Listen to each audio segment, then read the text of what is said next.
this is what I'm planning to talk about. I'm going to explain, again, well known to many people, what the traveling salesman problem is, then some applications, how the traveling salesman problem arises in some rather unusual contexts, then different formulations. I've always thought, because in integer programming you can often formulate problems in different ways, and some are easier to solve than others, is there not a better formulation of this well-known difficult problem, the traveling salesman problem?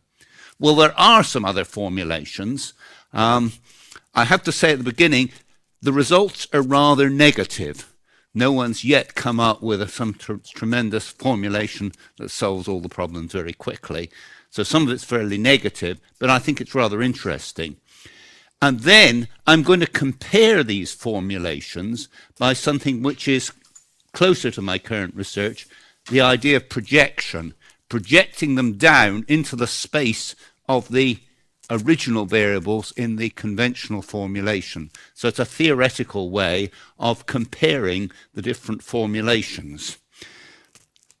So the problem is this, as is well known: a salesman wishes to travel around a set of cities and return to the beginning, covering the smallest total distance.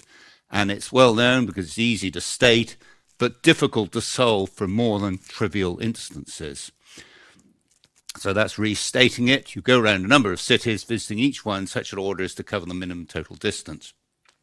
Now, the distance from x to y may be the same as the distance from y to x. The first case, it's called the symmetric traveling salesman problem. The second case, the asymmetric traveling salesman problem. I also want to make a point that isn't, people who are not specialists don't altogether sometimes realize.